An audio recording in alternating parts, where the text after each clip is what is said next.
셋째 날입니다. 새롭게 하는 제단. 제단을 세움, 율법의 요구에 충성, 그리고 언약의 요구 사항을 이루시다라고 하는 어절들이 보이는데요. 셋째 날에는 세겜의 기념비를 세웁니다. 그 기념비는 언약 백성들이 가지고 있는 특권과 의무를 새기는 것이다 라고 하는 것을 설명하고 있습니다. 우선은 성경 말씀을 함께 읽겠습니다. 여호수아가 이스라엘을 하는 여호와를 위하여 에발산에 한 제단을 쌓았으니 모세의 율법책에 기록된 대로 쇠 연장으로 다듬지 아니한 새 돌로 만든 제단이라. 무리가 여호와께 번제물과 화목제물을 그 위에 드렸으며 라고 하는 성경 구절이 보이는데요. 30절에 하나님 여호와를 위하여 에발산에 한 제단을 쌓았으니, 이제는 장소가 옮겨져서 에발산이라고 하는 곳까지 이동하게 됩니다. 이 에발산은 세겜이라고 하는 동네에 있는 두 산 중에 한 산입니다. 본문 내용을 확인해 가도록 하겠습니다. 족장들 시대의 제단은 그들의 순례의 길을 기억하고 하나님께서 약속하신 땅에 대한 그들이 권리를 주장할 수 있는 구체적인 징표가 되었습니다. 이제 제단을 세움으로써 이스라엘 백성은 선조들에게 주신 약속의 성취를 증거하고 있습니다. 이 제단을 세우는 것은 모세가 명령한 제시를 직접 성취하는 것이기도 합니다. 때문에 여호수아서 8장 30절 35절에 나오는 이야기는 이 책 전체의 신학적 기별을 구성하는 데 아주 중요한 역할을 합니다. 전쟁이라는 가장 끔찍하고 폭력적인 이야기와는 전적으로 다른 언약의 재확인과 예배 장면을 연결하는 것은 서두에서 제시한 가장 중요한 신학적 주제, 곧 여호수아에게 주어진 이스라엘을 언약에 순종하는 삶으로 이끌라는 명령으로 되돌아가게 합니다. 이 이야기는 책의 마지막 부분인 24장에서도 동일한 모습으로 나타나고 있습니다. 이 첫 부분에서 우리가 여호수아를 어떤 초점에서 읽어야 하는지를 강조하고 있습니다. 가운데 부분에서요, 전쟁과 정복의 중요성에도 불구하고 그보다 훨씬 더 중요한 것이 있는데 그것은 하나님의 율법의 요구에 충성하는 것이었습니다. 정복은 이스라엘을 위한 하나님의 계획의 성취와 온 인류의 회복에 있어서 한 단계에 불과한 것입니다. 그보다 인류의 운명을 결정하는 궁극적인 질문은 율법의 교훈을 신실하게 따르는가 아닌가입니다. 여호수아는 제단의 돌과는 다른 흰 석회를 바른 커다란 돌에 율법의 사본을 기록했습니다. 이 큰 돌은 십계명을 기록한 것으로 이스라엘 백성들에게 언약에 담긴 특권과 의무를 영원히 되새기게 했습니다. 마치는 부분에서는요, 히브리어 여호수아의 그리스어 표현이 예수이기도 하는데요. 여호수아는 신약의 예수를 예표합니다. 그분의 사명은 무엇보다도 인간을 하나님께로 순종하도록 이끄는 것이었습니다. 이 목표를 달성하기 위해서 그분은 악의 세력과 싸우셔야 했습니다. 그분의 궁극적인 목표는 우리를 대신해서 언약의 요구사항을 이루시는 것이었습니다. 이에 대해서 성경은 다음과 같이 말하는데요.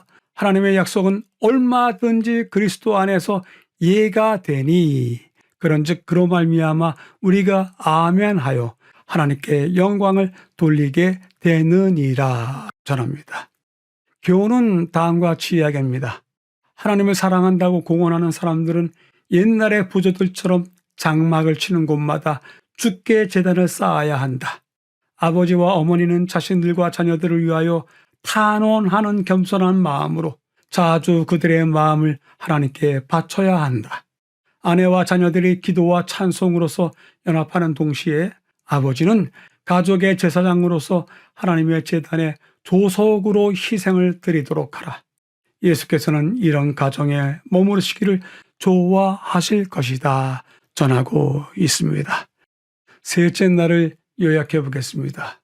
새롭게 하는 제단, 마음과 역사에 담아둘 기념비적인 자취로서 제단을 쌓는 일에 대해서 배웠습니다. 셋째 날의 이야기를요, 제단, 언약 순종의 삶 이끌라는 명령을 돌이킨다. 그 제단 더불어서 기념비를 새겼다. 언약에 담긴 특권과 의무를 영원히 되새기게 하기 위한 것이었다. 주님, 언약의 요구사항을 이루시는 것이 생애의 사명이셨다. 오늘 여호수아가 이스라엘 백성들에게 제단을 쌓게 하고 기념비를 세우게 함으로써 하나님께 그들이 언약의 백성이라는 것을 기억나게 하고 말씀에 순종하도록 하는 것처럼 예수님께서도 우리에게 그것을 요구하고 계신다 전하고 있습니다. 질문해 봅니다. 혹시 어느 골짜기, 어느 등선, 그리고 어느 들판에 우리가 믿음의 흔적을 남겨두고 있는지요? 삼육동에 가서 오야뽕에 오르든지 호숫가에 올라 주변을 다니다 보면 많은 학생들이 기도하는 처소로서 조그만 돌단을 쌓은 곳들이 많이 눈에 띕니다. 그것처럼 우리도 우리의 생활 중에 어떤 특별한 흔적을 가지고 있는지 여쭤보게 됩니다. 셋째 날을 보충해 보겠습니다. 셋째 날은 세겜에서의 이야기인데요. 우선 지도를 보고 설명해 보도록 하겠습니다. 특별히 우리가 기억하고 있는 장소들을 확인해 본다면요. 맨 위에 헤르몬산이 보이고요. 중간에 갈릴리 호수, 맨 밑에 사해가 보입니다. 그리고 지금 우리가 성경에서 배우는 장소가 어디였냐 하면 중간 지점에 있습니다. 전체 지도의 중간 지점입니다. 여리고와 길가를 빨간 표시를 해놨고요. 파란 표시는 예루살렘입니다. 그리고 노란 표시는 셋째 날 이야기가 되고 있는 세겜입니다.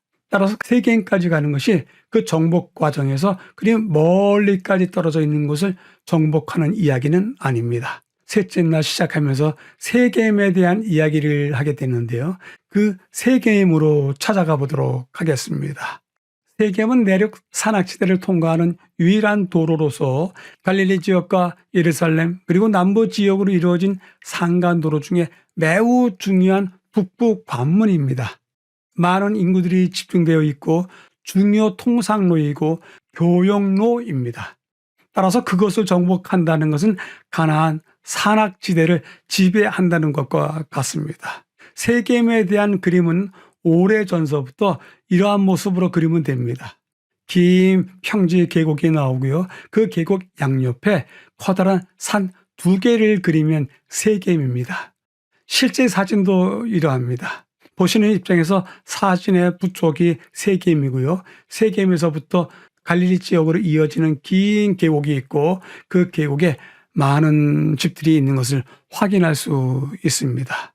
그런데 이 세겜에 가면 본문에 나오는 것처럼 여호수아가 세웠다고 하는 기념비가 오늘날까지 남아 있습니다.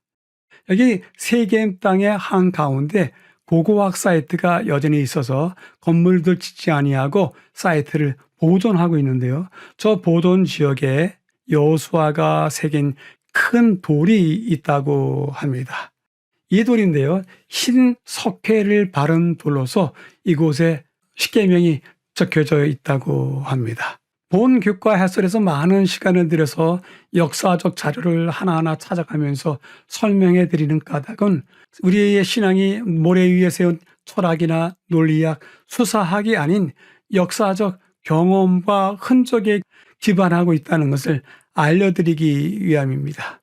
앞으로도 성경 사건을 역사적으로 고고학적으로 설명할 수 있다면 그 자료들을 발굴해서 알려드리도록 하겠습니다.